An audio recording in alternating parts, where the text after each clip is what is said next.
Welcome back to CFB Enthusiasts, y'all. My name is Jimmy. That's Patrick. That's Jacob.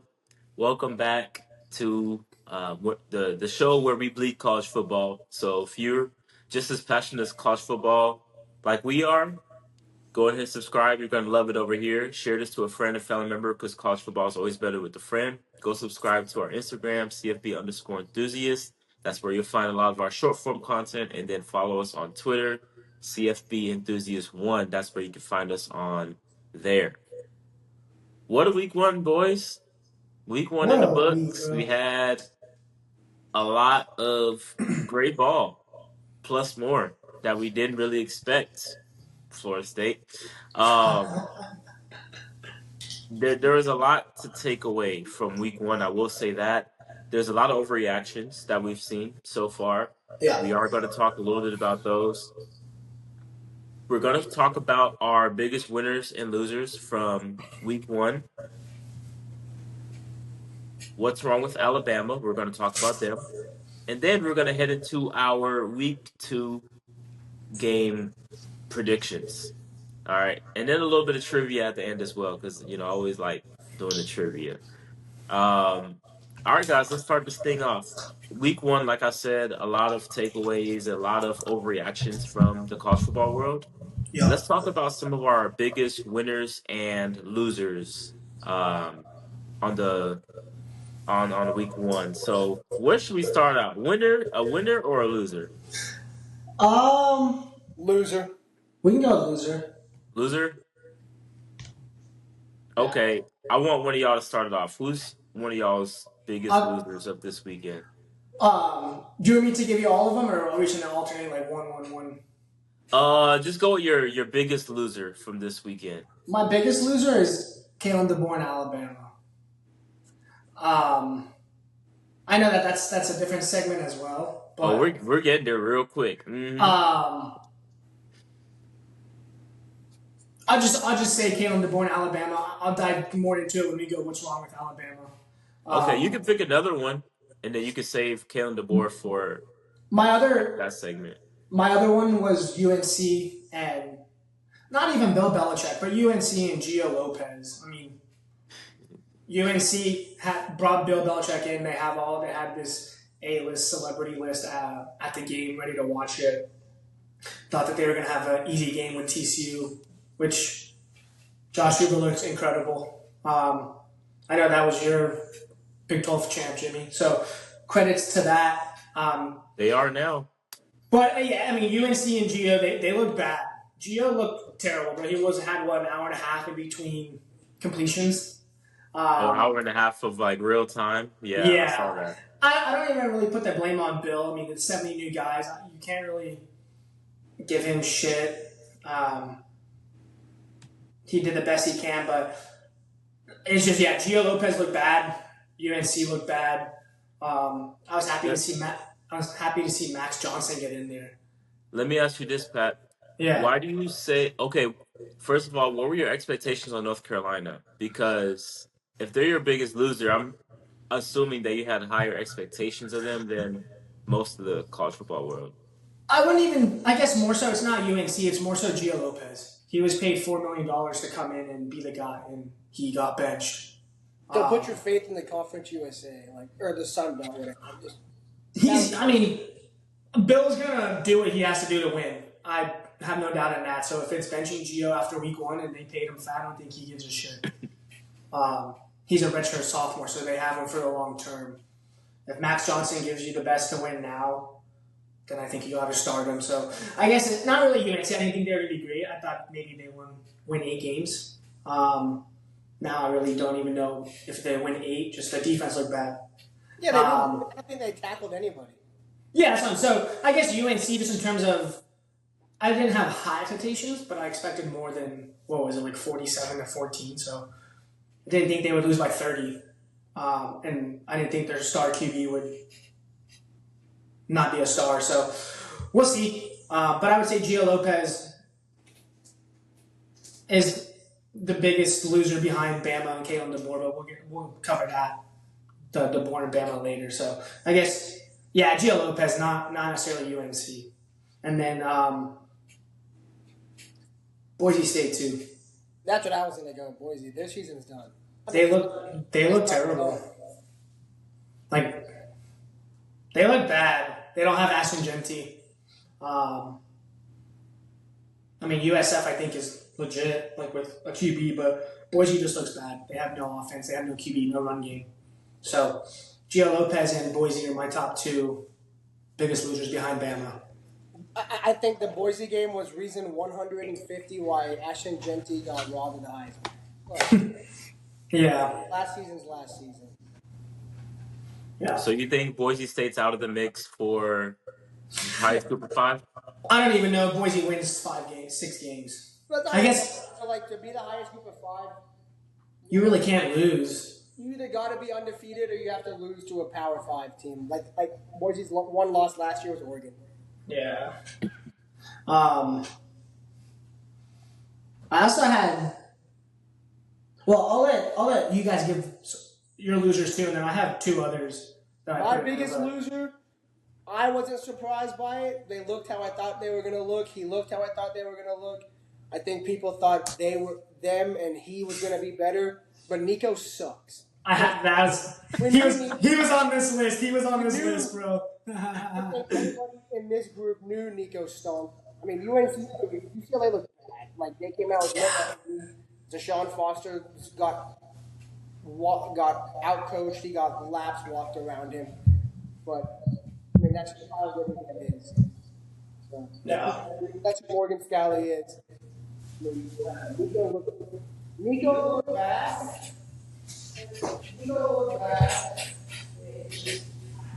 I don't see. Jacob, you're cutting out a little bit. Yeah. Nico looked bad. I don't see any bright spots. You cut out again, but I heard you. Do you have headphones? No. Or your AirPods? They're dead. No? Okay. We'll thug it out. Yeah, UNC looked bad. Yeah, UCLA is terrible. They're bad. And I have one more loser when we go back. Yeah, go ahead. It's Kansas State. Like they came off that close game to Iowa State. Thought they were going to come out of fire and energy. North Dakota State. It was North Dakota. What'd you say? Kansas State. Oh, yeah. Like you thought coming off the Iowa State loss, they would come out firing, come out with energy against North Dakota. Right.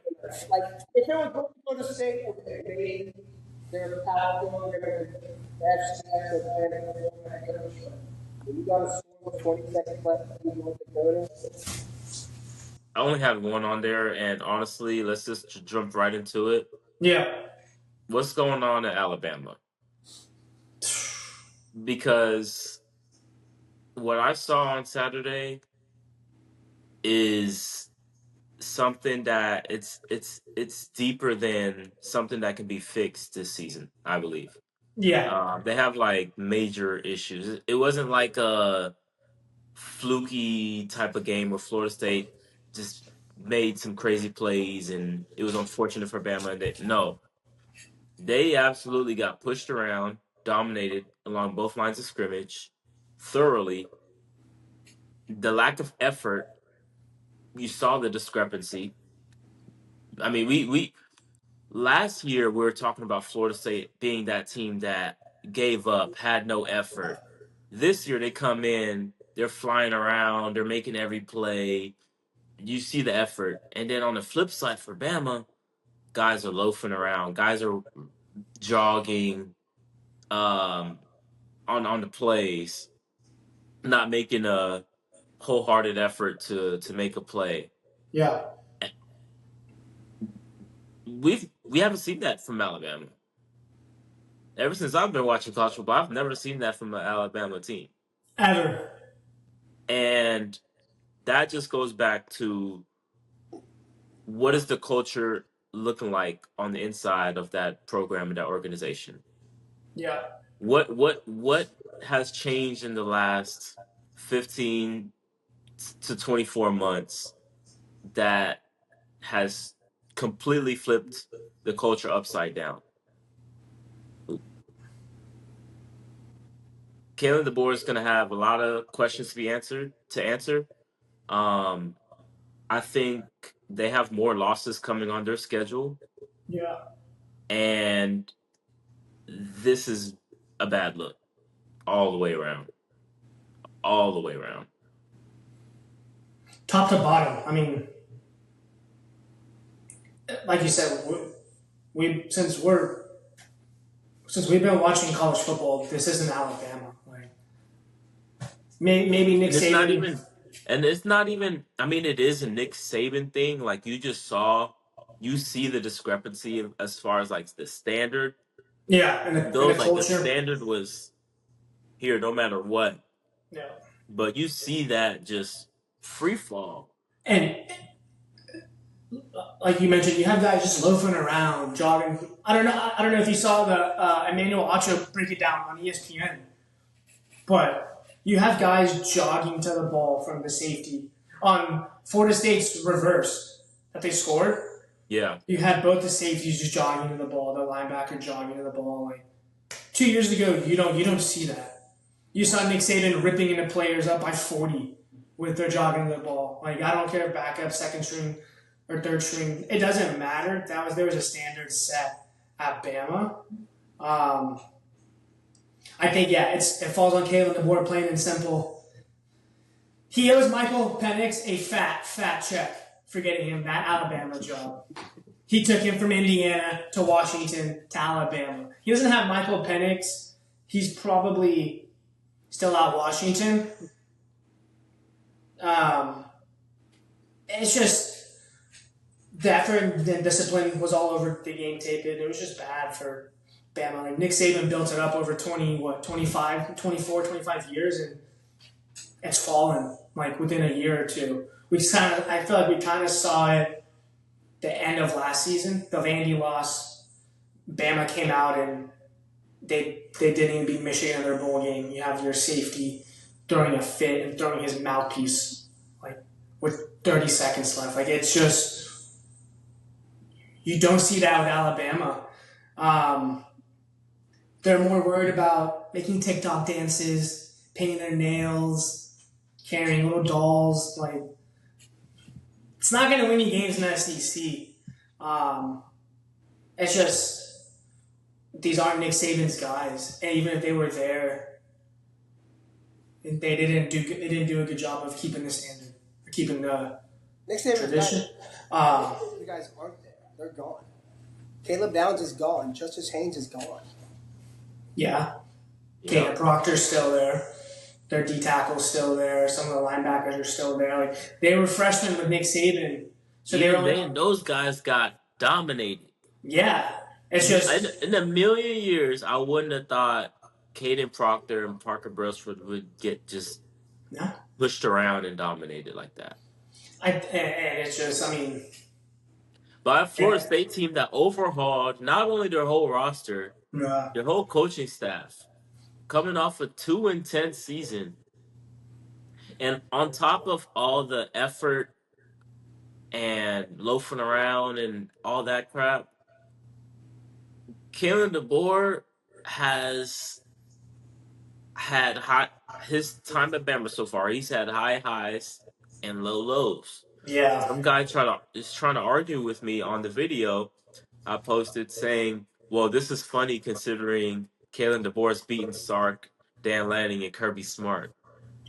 Yeah, you've lost to Vanderbilt, the worst Oklahoma team in 25 years, and a down Michigan team. I promise that dude, if he's watching this video, if Kalen DeBoer does not have Michael fucking Penix, he does not beat Oregon. Dan Lanning went for it on fourth down twice, and they stopped us and they scored. That put them up. You take Michael Penix out of the picture, he's, like I said, he's either still at Washington as a head coach or he's at Indiana and he never got promoted to head coach. I know we all had him I had him on my top 10 list. I take him off. I take him off. Damn, Pat. Last year, I said on the pod, I could see him getting fired after this season. if they come out and win 8 games this year, I know I'm he not has gonna a lie. I know he has a big buyout, but I don't think the boosters give a shit. They're not going to 'Cause- him in year 2. Okay. But I think Jalen Miller also deserves a ton of credit for keeping Bama relevant last year.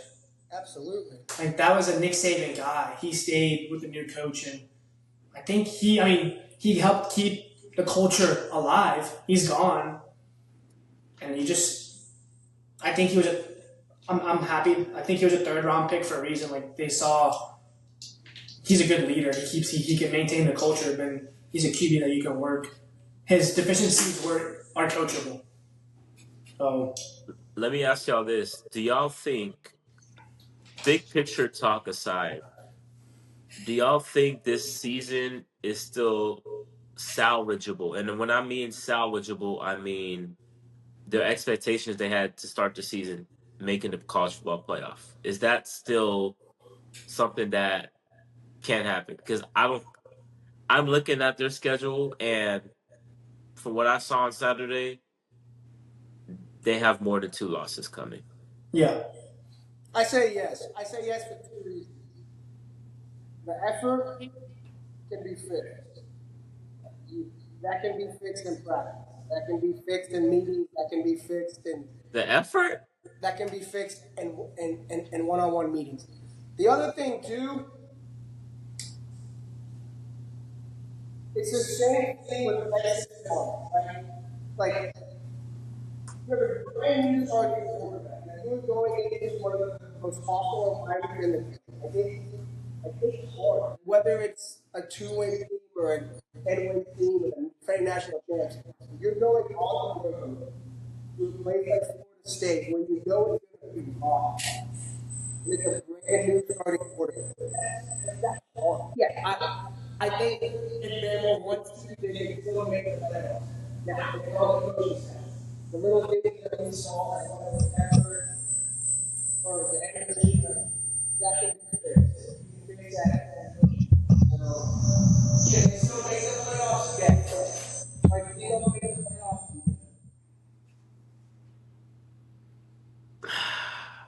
With that schedule, oof.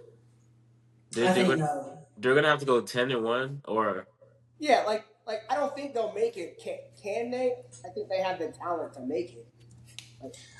I think I didn't even think about this earlier, but Jimmy, with you saying, is it salvageable, and Jacob talking about the new QB. I think if Bama continues on this, and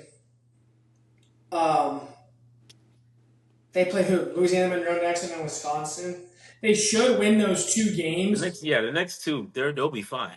I think if they come out versus Wisconsin and their offense is starting flat, he can make a QB change. He has Austin Mack that he brought with him from Washington, that he recruited to Washington. But you also have the number 3 player in the nation sitting there waiting at QB. And it's just a little possibility. I mean, maybe if they're losing to Wisconsin and they come out slow, you make that switch just to see what you have. I hope they don't start out slow, because Wisconsin's terrible. Wisconsin sucks. Yeah. So, and you have to they're going to have to come out versus Wisconsin and have all the problems fixed, because they play Georgia the week after that. I guess 2 weeks after that. They have a bye, but yeah. Still, I don't know. This is a hard schedule. I don't know. I could easily see them going 8-4. What are they? Texas A&M? The 8-4. Let's speed it up here on the winners. I think let's speed it up here on the winners, but I think my biggest winner this weekend was the ACC. I think Miami and Florida State both showed that they're a little bit better than advertised. In Florida State's case, a lot better than advertised. So Clemson has a good amount of competition in that conference now. I think coming into the season, we thought Clemson was head and shoulders the best team in the conference, and I still think they are. But that gap might be a little bit smaller than what we thought coming into the season. I think Florida State. We're still gonna see how they navigate their season. I think that's probably the best we're gonna see them play. They might be a little drop off. It was week one. They're playing Bama. They're at home. Overhauled the whole roster, so they're gonna be, on their high horse. I think that's gonna come down a little bit. And they're going to lose a couple games, but I still think they're going to be a really good team. That's going to be atop the ACC. Miami, like I mentioned, I had them going to ACC title game in my prediction, so they're kind of right where I thought they were going to be. That win against Notre Dame was really impressive. Mario Cristobal normally doesn't win games like this, so I'm, He almost kind threw of it away. surprised. He almost threw it away. I was just saying, I don't know if you Yeah. saw that. Like, how do you not know how many freaking timeouts the other team has? I saw that shit, bro, with Oregon. Like, I until the clock's 0-0-0, Mario Cristobal You is can't trust never it. guaranteed to win, bro. I don't care if he's up 15 with 30 seconds left. See, he's gonna find a way.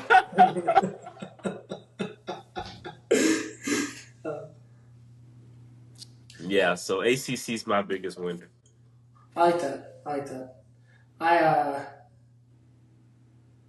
I had Florida State and Miami just because they came out and Florida State played better than expectations. Miami looked legit. Miami's defense looks good too. Ruben Bain is what he's made out to be. He's a monster. I had a couple winners. I kind of grouped. Florida State, Miami, and TCU were one group because of their QB play. Obviously, Josh Hoover, we know Josh Hoover's good, but to the rest of the country, primetime TV, versus Bill Belichick, like he's gonna throw him a lot of different schemes. He looked absolutely insane. And then Florida State with Cassianos and Carson Beck at Miami, all three QBs in the primetime games really showed up and showed that they can take their teams far. But also, I think one of the biggest winners was we knew what LSU's offense was all about. The question mark was their defense. And their defense looked like they can, as a whole unit, offense and defense, they look as legit as any team in the country. Clemson has a good defense. LSU didn't put up a ton of points, but they also played very efficient on offense. They didn't have to put up a ton of points. And then maybe this is kind of biased, but Oregon's freshman class, to me, that was a big question mark. They lost 10 guys drafted, 12 guys signed. So that's 22 players that were gone from last year's starting lineup. Oregon played 12 freshmen, 13 freshmen in the game. I know it was an FCS team, but this is real fast. Brandon Finney started at corner. He was like the number 40-something player. So he's the first corner to start for Oregon since 2017. Thomas Graham Jr. Dan Lanning had high praise for him, saying he's the second hardest worker behind Dylan Thiemann. Like, he's the first one in the building. He's the last one leaving after film as a freshman. Like, you don't really see that. Jordan Davison had three touchdowns, just the most ever for a freshman as well. And then the QB at Cal, he transferred from Oregon. He's a true freshman, but he signed with Oregon, went through spring ball, and then transferred. But that just threw that here. But he's one of my winners too, ACC as well. He looked good. He was the highest graded quarterback in the country. So after week one, granted Oregon State's ass, but he still played well. So I guess those four QBs, the ACC, like you were saying, Jimmy, and then Oregon, LSU's defense, and just LSU as a whole. I like that. I like that. I have two. One is Brian Kelly. Brian. He got the win. When you think about Yeah. this, the way that him and the coaching staff coached was incredible. You had 4 new offensive linemen starting. That incredible offensive line neutralized. Didn't do anything at all. The defense, it went out and got Blake Baker. It's amazing what the DC can do when you have guys that can see. You know, like you have guys that can blitz, you have guys that can cover in the back end man to man. Right. Yeah. Like, God, they were flying around.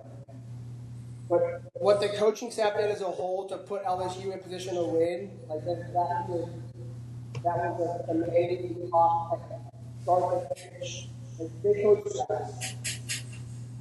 My second winners are the 3 first time Arch Manning, Scott Simpson, I didn't hear what you said. Arch Manning, CJ Carr, Ty Simpson. Right? Never start. When Arch started 2 games last year, Mississippi State and who, like Kentucky? Or who was it? I don't know. Yeah, don't matter. Louisiana Monroe.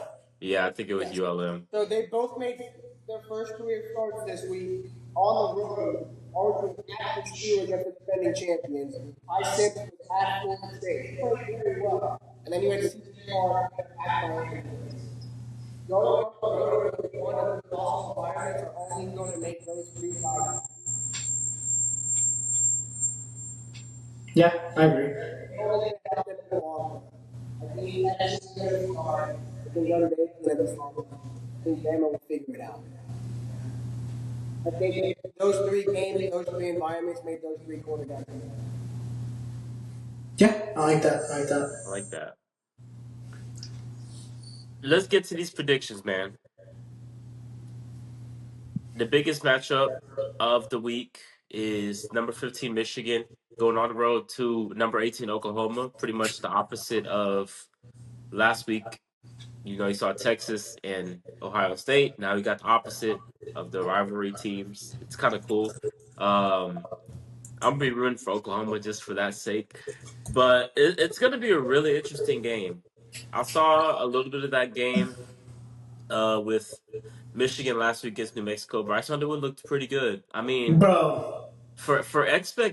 okay, he looked really good for a true freshman making his first career start, and he looked really good considering the quarterback play Michigan had last year.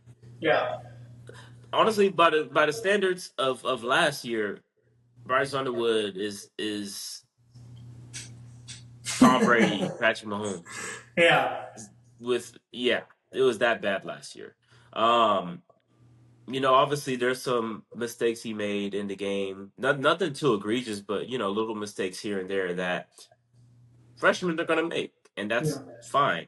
But I think Michigan's offense will do a great job of kind of masking some of his mistakes because they're a power run team. I mean, that's just their identity. They're always gonna have a really physical O line. They're always gonna rely on the ground game. Justice Haynes had a big day in his debut as a Wolverine. Their defense concerned me. Yeah. Not as stout as you would like to see. Not as stout as Michigan defenses have been for the past 7-8 years or so. Crazy when you don't know the signals. Yeah, right. And they gave up a good amount of air yards, yards through the air, and they were getting trick plays on them, and New Mexico hung in there for actually a good portion of the game. They weren't scared to come in there at all. But they pull out the win. Barnum, their linebacker, is going to be suspended for the first half of the Oklahoma game due to a targeting call I didn't agree with, but that's neither here nor there. They're playing against a really good Oklahoma offense. Oh yeah. This year with John Mateer. A really explosive offense. John Mateer is a real dual threat quarterback. He didn't have to put his rushing ability onto display that much in week 1 against Illinois State. I think in week 2 you'll probably see more of that. I mean, I think you will definitely see more of that, especially Yeah. going up against Michigan's front. I think Oklahoma's going to be a little bit too much for Michigan here. Uh, Oklahoma's what we haven't talked about over the past year or so is how good their defense has gotten Oh yeah, under Brent Venables. Their defense is shaping out to what it needs to be a playoff caliber team. And it's saying his The job. defense is up to par. Yeah. So I think the offense just need to catch up to speed. One concern about their offense is their leading rusher only had 44 yards. They had under 150 yards rushing for the game, I believe. It looked like I didn't watch that game, but it looked like they didn't even try to run that much. They might not have just to give away schemes for tape. I don't know. John Mateer threw the ball 37 times. You let Mateer get comfortable. Week 1, let him get comfortable. Illinois State. Now you're going on the road against Michigan. Now he's in a groove. He's comfortable. He's got those connections with the receivers. And like you're saying, he didn't run much, so Michigan has no idea what their QB run design is. Zero. Right. Yeah. Right. So Michigan's in for something. But I think Oklahoma's going to be in for something too because Bryce didn't show his mobility really either. So, but here we go. Another young guy making his first career road start in a very tough environment. We're going to see how he responds. Brent's going to bring the freaking house, bro. Like, he's going to confuse him. He's going to get him. You have a true freshman quarterback, he's gonna blitz the shit out of him. Like design all over the place. Corner blitzes, safety blitzes, twists, all kinds. Do you know how you overcome the heavy blitz like that? How? You quit punt on second down. They'll never expect it. You down them by the end zone. Get the safety. No, I'm just kidding. You punt on second down? You quit punt. Yeah, you come out. The QB punts on second down. All right. I'm just kidding. That's an Iowa thing. Like I think it was like statistically they're better off punting the ball. But I think this is going to be one of those games. I think it's going to be a lower scoring game for the most part. I think it's going to be a game where you're watching it and Oklahoma's dominating in every aspect, but it's still a really close game. And then I think Oklahoma's going to start to pull away. Give me OU winning 31-17. Oh, that's close to what I have. I have OU winning 37-17. Yeah, I just don't see Bryce playing. I think Mateer looked really good, and what's going to help him a lot is the offense. I mean, he knows he was with Ben Arbuckle last year. Yes, so that learning curve is dumbed down. It's not like he's a new quarterback in a new scheme. He's a new quarterback in the same scheme he was just in. He looked good. Oklahoma defense, Oklahoma against when I looked at it, I went a couple years ago, So again, it's going to be interesting. I think it's going to be noise in the defense. Is going to be too much on Bryce. I think Bryce is perfecting the stage. I think you capitalize on it. Like you said, I also think that in the run game because that dude can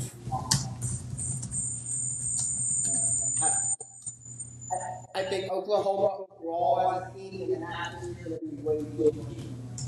It's going to be way too much. But if you get the run game, they're going to give that stage.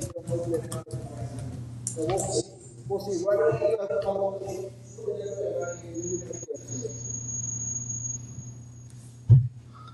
Sharon Moore homecoming too. Yeah. Former OU lineman. He's not a good guy. He should have been suspended for this game, by the way. He should have. But they're letting him play, or they're letting him coach. You know how college be. They're so nitpicky. I hate it. Yeah, bro. What do you think, Pat? Y'all kind of covered the QB aspect that I have on here. It's just battle of new QBs. Michigan showed that they can still rely on the run last week. Justice Haynes, he looked like he's a top tier running back. I bet DeBoer wishes he had him. Yeah, he's a Nick Saban guy. Yeah. Nick Saban recruited him, and then he left after last year because the board refused to give him a reasonable amount of carries.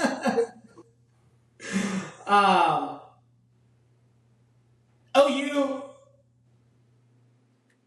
Michigan always has a good defense, but like you said, this will be when we'll really see how good their defense really is. Last week you can't really tell.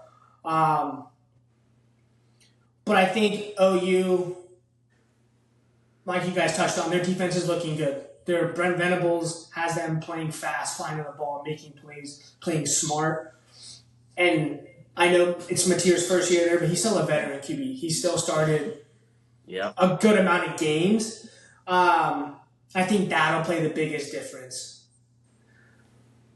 I think it'll be back and forth in the first half, not necessarily high scoring, but they'll trade touchdowns and they'll trade points and punts. Like if OU scores, Michigan will go down and score, and then they'll just keep punting. It'll be, I'm thinking like maybe 14, 10 and a half, 10, 7 and a half. It'll be low scoring. But I think in the second half, the veteran QB play will take over, and Bryce Underwood will make his first big freshman mistake, and I think OU will capitalize off of that. I have OU winning 30 to 14. It'll be close, but they'll have a touchdown to put them up 10, 13 points, or 10, 16 points. They'll have a touchdown to put the game away up about 10 points. To me, the X factor in that game is the same X factor that I said with Clemson LSU. It's the tight end. Like LSU had Bauer Sharp and Trey'Dez Green, paid off. They both changed the game.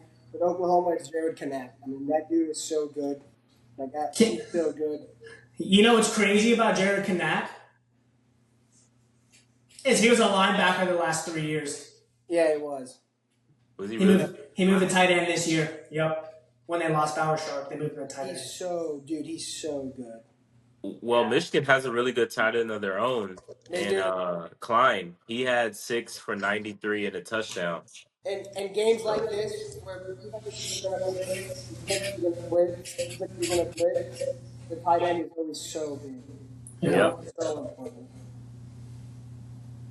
So. Is John Mateer going to be betting on this game? Yes. I would.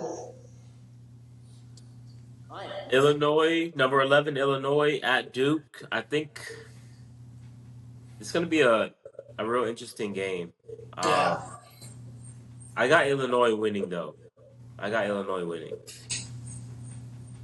do I. I do, too. So do I. I think Brett Bielema has been there. Brett Bielema has been in those games. This isn't even really, quote-unquote, like a big game for him. I mean, Manny Diaz is a great defensive coach, but Brett Bielema's been around the block for a long time. Yeah, this might be a low-scoring, ugly kind of game. But Brett knows how to get his guys ready. Brett knows how to scheme. I think Illinois wins. I don't know the exact score, but they'll win. Hey, Pat, you got Illinois? I do, yeah. I was going to let... Go ahead, Jacob. No, go ahead. No, go ahead. Oh, no, I was going to say, Jimmy, I was going to let you finish. What? Because you were talking about you had Illinois winning.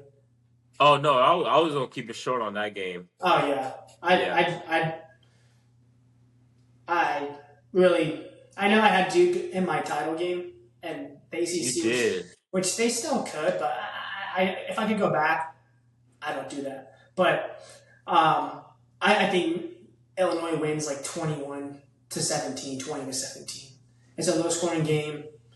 Yeah, it's just I'm going to give Brett Bielema and Luke Altmaier the upper hand. You know what game's going to be even lower scoring? Iowa State. They are 1st to 10. I don't know, 1st to 13. Something, bro. Something like that.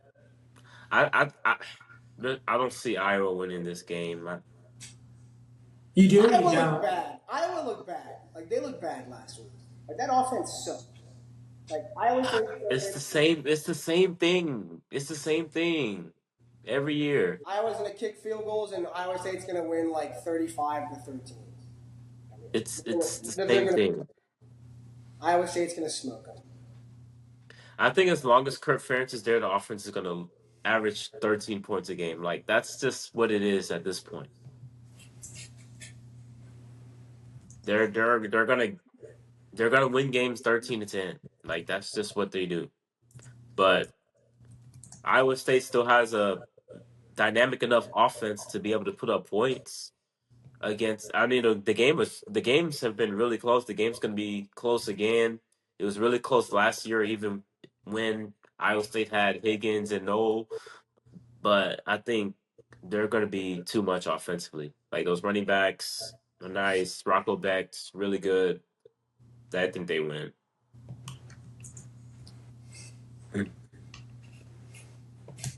See, you have Iowa State. Iowa State. Mm-hmm. I'm Iowa's biggest hater, but I have Iowa. Iowa? Yeah, I just. What are you gonna win? 6-3? I have them winning 17-13. Okay. Bless. Bless. Iowa State didn't. I don't know. I know Matt Campbell's a good coach, but Iowa State hasn't blown me. Like their week 1 win versus K-State was sloppy. Yeah, that's what they do. They win sloppy games. Right. So does Iowa, though. Iowa finally has their QB. He's got his feet settled in the FBS. So he looked bad. They finally got a QB. He looked bad. I'm gonna have to roll with Iowa. Yeah, like 17-13, 14-13. They're barely gonna win, but they'll squeak away with the win. Funny enough, that wasn't even my upset pick for the week, though. Oh, I got an upset for y'all coming for sure. Yeah, I wonder if we all have the same one. I'm interested. I doubt it, but I got one. I got a good one for y'all. Florida should beat South Florida, right? They're gonna smoke the shit out of them. Yes. I hope they do. I really hope they do. They're gonna put a leash on him and they're gonna dog walk him in the park. Yeah. I really hope they do. I have Florida winning. I mean, shit. If they don't win this one, they're not winning for at least another month. I have Florida winning in an absolute shootout. I think they'll win like 37 or 31. I think it's going to be both QBs are going to put their talents on display. But I think at the end of the day, Florida has more playmakers around their QB and better athletes on defense and just better players on defense. Better athletes. So I think ultimately that's why Florida wins, but I think Byron Brown keeps them in the game and they hang around, but Florida's just too much in the end. So Florida will win like 37-31, 40-31. It's going to be a high-scoring game, but Florida will win by at least 6 points. If not more. Definitely more. Florida's going to win 49-17. They're going to, That's fair. That's fair. I hope that happens. I mean, and they could go y'all's direction, an absolute dog walking, but I just think that UCF's QB is he's. I mean, granted, I know he played Boise, but he was good last year before he broke his leg, and he was good the year before that. So, yeah. So I think that's why it's a higher scoring game, but I think in the end, Florida wins. Yeah. What's probably going to be the most exciting game this week is Kansas and Missouri. That's. I think that's going to be a very fun game to watch. Jalen Daniels, he was healthy last year. Yeah. From what I remember for the most part. Hopefully he stays healthy. He's one of the most fun quarterbacks to watch. Not just in the Big 12, but in the country too. They have a real fun offense. They're gonna end up giving up points too. Their defense is not great. Prabula looked good. Bo Prabula looks good in his first start. obviously Uh, inferior competition, but I mean, you can only control what you control. He played really well. I think they said they were going to play both quarterbacks, and Prbula just kind of took over the Well, game. Sam Sam Horn, Horn, yeah, he broke his leg. Oh, Yeah, he okay. left. Yeah, but sorry, but still, like you said, he inferior talent. But I mean, you go out there and throw 4 touchdowns, no picks. You take care of business. There's nothing that we can look back and be like, I don't know. He looked the real deal. And they had a real balanced attack too. Yeah, 341 oh yeah, passing yards, 219 yeah, rushing yards. That's a really good sign. and he can run also. He's yeah. mobile. I mean, they got Yeah. one of the most underrated coaches in the country. Dream. Like drink and coach. I mean, I personally, I don't think Jalen Daniels is good. No, I thought Jason Bean was better. I don't think it's going to be close. Like then SEC reigns supreme. Same with seriously, South Florida game. Florida is close. I don't think that's going to be good. I think Missouri wins like 35. You always thought Jason Beaton was better? I did. Yeah. I did. He was fun to watch too. He was. He was cold. But yeah, 35. I'll go 35. I'll go 35 too. Yeah, I think I got Missouri winning this game. Yeah. I think it'll be a lot closer though. I think it'll be one of those games where the first half is going to be close and then the second half is Hmm. that plays a lot. Pat? I have Missouri. I mean, No. Means Kansas is going to win. We all picked Missouri. Shit. yeah, that happened last week. UT. Yeah, UT and no, there was another team too, no? Notre Dame? We all Or picked. what do y'all pick Miami? You picked Miami. You picked Miami. No, I didn't pick Miami. No, you picked Miami. Yeah, you did. To beat Notre Dame? Yeah. No, I picked Notre Dame. Oh, we all picked Notre Dame. Oh, then yeah, that's I think we all picked Notre Dame. And then we all picked K State week 0. I picked Clemson, and then y'all picked LSU. Yeah, you did. That's what I did. I picked Clemson. I was like, no, I think I picked Notre Dame. I have Missouri winning. I think it'll be just a battle of the QBs. And fucking train, bro. I think at the end of the day, it'll come down to Missouri has more talent around their QB than Kansas does. Oh, That's no disrespect. 100%. That's no disrespect to Jalen Daniels. He's electric. He's fun to watch as well. But I think Missouri's playmakers and just their defense in the end is the difference maker. I have it 30 to 14. I think it'll be close, but I think Missouri scored a touchdown to kind of put it away. Either towards the end of the third, and then they just coast to fourth, or they'll score early, middle fourth, and then just run the clock out. I got Missouri 35-31. Oregon and Oklahoma State are playing as well on Saturday. You want to talk about a freaking dog walk. Oregon is a 29.5-point favorite, which blew my mind, honestly. I do think Oregon's going to dog walk Oklahoma State. My score is 42-17. I don't think it's going to be close at all. Oklahoma State's QB broke his foot last week. He's out for 5 weeks. To have a guy making his first career start in Autzen. Oh, no. Gundy said he'll be fine. He's not. Oh, yeah. I saw what that. I saw. Go ahead, Jacob. No, go, dog. Oh. I wasn't even going to say anything. What's wrong? Yeah, he said he'll be fine. Mike Gundy said a lot of dumb shit yesterday, or 2 days ago. But yeah, they don't have their starting QB. Their best DM got arrested with 3 felonies. Damn. Yeah, 2 days after the game. So I have Oregon winning 55-10. I think Lanny's gonna want to rub it in. I have Oregon. Yeah, I have Oregon. No, no. You can say your score and then. I have Oregon 56-3. Like you said, Mike Gundy talks so much. Mike Gundy ran his mouth. Like, you don't think Dan Laney's got that on loop around the facility? Because you saw how he was. You saw how he was when Colorado came to town 2 years ago. Yeah, and I mean, and that should have been a lot worse than 42-6. Yeah, I don't think he's gonna. I think they're just gonna run it down there. Like they're gonna, and even at the end of the day, it goes back to.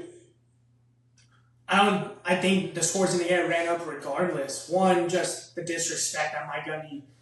I get it, bro. Like, y'all aren't supposed to be good. You're past your prime as a coach.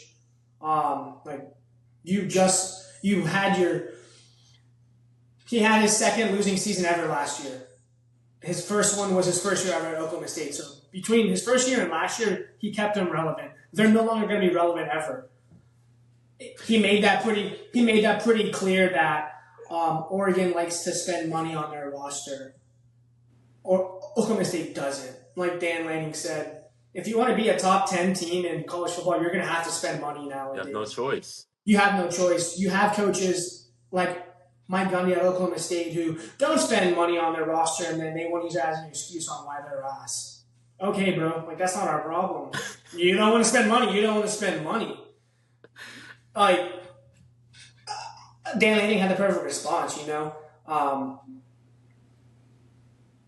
We'll let it play out, but at the end of the day, Mike Gundy brought up, you know, he feels like himself and other coaches think in non-conference you should play teams in the same budget as you. And like Dan said, I don't think Tennessee Martin is in the same budget as Oklahoma State like they played last week, but they still played it, you know? I mean, it happens. It's going to play out. I think even if we're blowing them out and they bring the backups in, the reason I had to score so lopsided is we played 13 freshmen last week. I touched on that earlier. We played 6 running backs. So you take the starters out of the game for Oregon when we're killing them, you run the ball or you let Austin Novosad throw it. Either way, our backups are better than their starters. So they're not. The scores going to keep going up. I mean, I'm excited. It's just to watch it because I don't have to go into it nervous at all. There's no nerves. There's no. Yeah, y'all be just fine. Take care of fucking business. I'm excited to see Dante Moore again, though. He looked really good. I know, again, it was FCS, but he didn't make any dumb mistakes last week. He put the ball where he needed to be. He made plays. I'm just excited, yeah. We're going to throttle the fuck out of them. I think Dan, I really think Dan Lanning is the second best. Granted, I know. Behind who? Sorry. Behind Kirby Smart. I know he's never won a natty, but he's one of the few coaches alongside Kirby that I've really never seen be outcoached. Like, you will never outcoach Dan Lanning. It's just flat up, like, you will never outcoach. You will never throw something at him that he's not prepared for or that they haven't covered. Again, he's a Kirby Smart, Nick Saban disciple, so that speaks a lot. I mean, up to the point now, I'm comfortable saying Dan is 2 behind Kirby. I'm not going to argue that. That's kind of bold. I'll take it. I love Dan. He's my guy. And I agree he hasn't been, throwing anything he hasn't been prepared for, but Rose Bowl? Do what? Rose Bowl? Oh, yeah, that was just bad.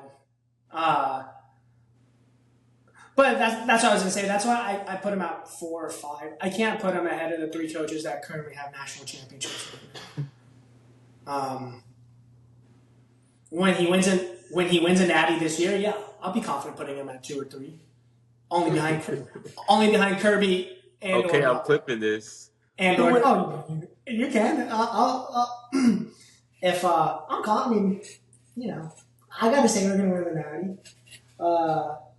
That's a little biased, but yeah, I mean, I like Dan. He does have the highest win percentage since he has the highest win percentage in college football since 2022.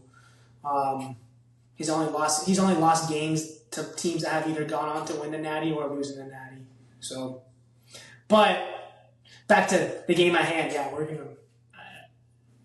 It's gonna be bad for Oklahoma State.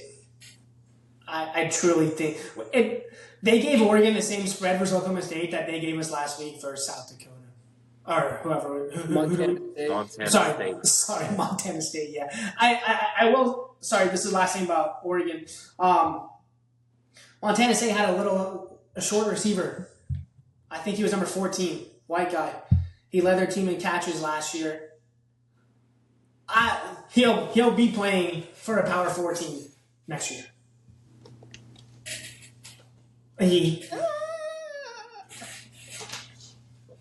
He played well. He played well versus Oregon. I mean, he's shifty. He's quick. I'm not saying it's going to be a great Power 4 team, but he definitely has the talent to go play for a Power 4 team. Upset of the week. Who do I have? Y'all want to know my upset of the week? I do, yes, sir.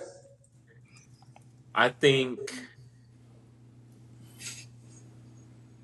Arizona State takes their ass to the cowbells. They Dude, lose to Mississippi State. I almost picked that. Something's telling me like it's gonna be a weird game. I know it's telling you that. Why is that? SCT. SCC. I can see it on your shoulder. I mean, the physicality, yeah, it's gonna be there. One of the big things that is telling me that, in all seriousness, is Arizona State's. I don't want to say lack of a run game, but their run game fell off. I mean, that was to be expected to some degree. Obviously, no Yeah. Camp Scadaboo, but it was one game, but I didn't really like what I saw from the running game. Levitt was their leading rusher against the FCS team. I Yeah. want to see that. And then Go ahead. I'll say Raleek Brown also I think he had the most carries and he's shifty, but he's tiny. Like he's like 5'8". That can't be your lead back in the SEC when you're like 5'8", 180 pounds. Yeah, I mean they had another guy. He had 50. Oh, He you had know 70 who yards. didn't even play was the Army transfer running back. He had like 2 carries. Oh, he played. He's just not good. Oh yeah, Kanye Udo. Yeah, I don't. Yeah, Blake yeah, he Shapen- didn't. Blake- Yeah, he didn't play like that. He had 2 carries. Back too. Yeah, 2 carries is bad, bro. Like Blake I Shapen think- being healthy for Mississippi State is going to be big too. Like that's going to be important. I think Mississippi State's gonna be a little bit better. Arizona State's going on the road, and it's gonna be in the evening. It's gonna be at night game at Mississippi State. I'm picking that upset. I like that. I really almost picked that. I did. I had that as Plus, I do think Arizona State is a little bit overrated. Than what do they are? What do they rate? 11, 10? 11. They're not the 12. 11th best team. They're 12, The country. 12. 12. Yeah, they're not the 12th best team in the country.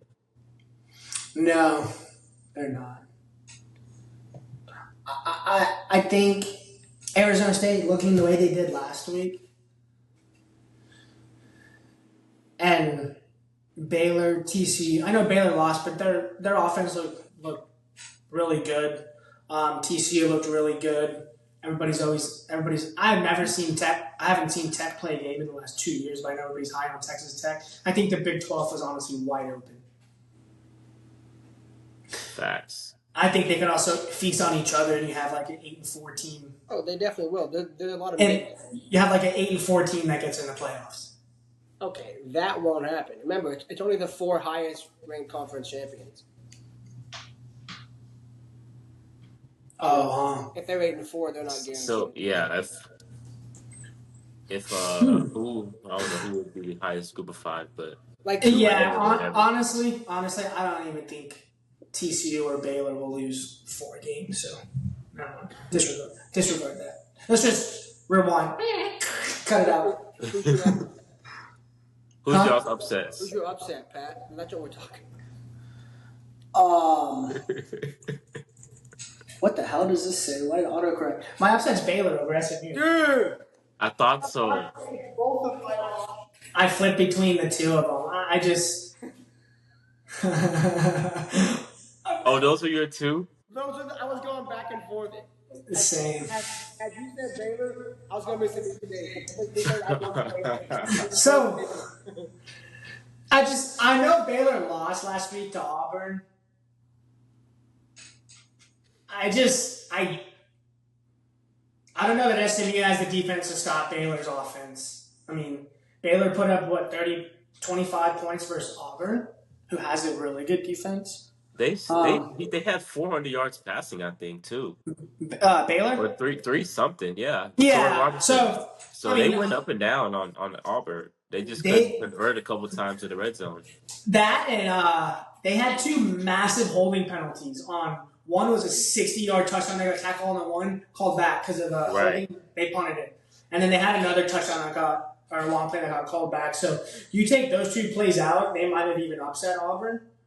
I don't know how good Baylor's defense is going to be. I mean, Dave Aranda is always going to have his guys play hard. But Baylor's offense Baylor's offense looks crazy. Michael Treg, Josh Cameron, Kobe Prentice, and then Jacob, I got to give you credit for putting Sawyer Robinson on your top 10 QB list because I'd never seen him play until I watched him play that Auburn game, and he was slinging the rock. Yeah, he's cold. Yeah. So I think that could honestly be a absolute shootout, like a 45 to 38 kind of game where there's no defense. It's you score 50, I'll score 51 kind of game. But I think in the end, I don't even know who's home, but I think Baylor wins. SMU's home. Still, that's not a far travel for Baylor fans, so I feel like it'll be. My upset is I'm because he's their biggest stand. I also don't really know why Vanderbilt's an underdog at Ball Tech, but I think Vanderbilt can go in there and win by 17. What? Vandy. To be fair, when I go look at the upsets, I only look at the top 25 matchups. I guess I should be looking at all of these. Yeah, I'm on the Vanderbilt train. I think they're going to win games this year. I really do. I really, really do. I think they'll lose to Texas. They'll lose to Alabama. They'll lose to LSU. Lose to Alabama? Nah, bro. Nah. Yeah, are we sure? If they beat the Auburn, they're going to lose the way but I think they win by 17. Yeah, that's fair. I fucking love Vanderbilt and Diego Pavia. I'm the one that read their. Remember last week I read their schedule to you, Jacob, and I said I think they go 9-3. I see you've been listening to what I've been saying. Yeah, because I told you that. Yeah. I also think Clark's the hell out of it. Yeah, he is, and I think Diego Pavia is going to win Heisman. Okay, now we're getting. Look, I think Diego Pavia is the perfect coach for Clark. They're both guys. Yeah. They're gonna go through and through. All they want to do is see that. Yeah. Vanderbilt. I'm gonna take him for my upset. So, Dog. I'm just kidding, dude. But let it be noted, I also think Baylor wins. I think Mississippi. Yeah, I agree with both y'all's upsets as well. We shall see. I think this is the first time we've all agreed with the 3 upsets. It's because we're 3 smart guys. Trivia. Oh, yo, the best part. Drum roll. Who's starting it out? Me? That's fair. Who are the 2 LSU coaches that have beat Bama 4 times? The 2 4? LSU coaches have beat Bama 4 times. Well, is Nick Saban one of them? Yeah, I was gonna say Nick Saban. I don't know. You gotta give me your guesses. You You can't said ask how many of them are there? 4 two. or two? Two Oh, of them two. have beat Bama 4 times. Oh, Well, Nick Saban is one of our guesses. Okay, that is correct. Okay, cool. Nick Saban and that's beaten Bama. That's beaten Bama 4 times. I mean, at least 4 times. Right. If you really think about it, Is it Les Miles? it is Les Miles. I mean, I know he beat him 9-6. He beat him again out. Well, I mean, 9-6 was the 5th time. Damn, never mind. I was trying to think after that, so it's all before. That's But Okay. you know, it's like two of those wins in which he beat Bama, Saban wasn't there. oh wait, what? Yeah, when Saban went to the Dolphins, Les Miles came in. Yeah, and then he beat Bama. Those Bama teams He were beat good. Bama twice, and then Saban went to Bama, and he only beat Right. Saban twice. But Saban was only gone for 1 year. Was he go for 2 or 1? I mean, regardless how many years he was gone, he beat Bama when Saban wasn't there. So Oh no, yeah. So beating Bama is beating Bama. not anymore, but yeah. Well, yeah. I mean, Nick Saban's gone, but I'm saying still to beat Nick Saban 2 or 3 times, it's pretty impressive. He has like 20 losses in his career. Pat, what's your question? Who is the last non-Power 5 player to get drafted first overall? It's Eric That's a Fisher. good question. Fuck. Oh, okay, yeah, that is right. Eric Fisher, yeah. Chiefs. That was too easy. Central Michigan 2013. Sorry, Pat. Who That was was a good one. I had, in case you guys got that fast, who was the other non-Power 5 player to get drafted before Eric Fisher? Like who, I guess, so who were the last 2 non-Power 5 players? You got Eric Fisher. Before him? Mm-hmm. Okay. It's 2012. Like first round or first overall? First overall. G3.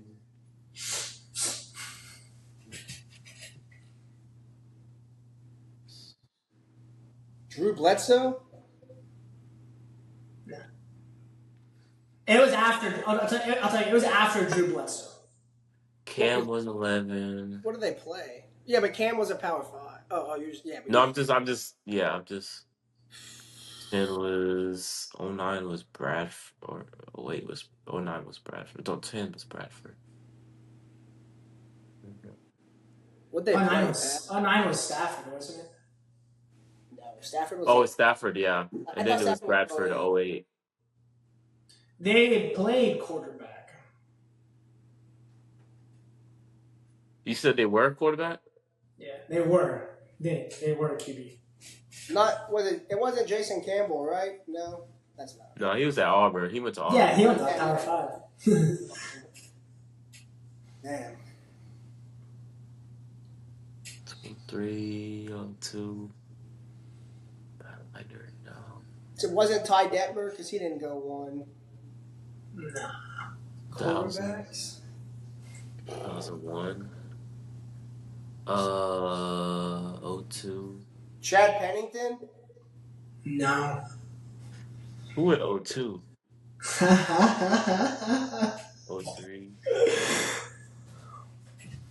It is 2002, I will tell you that.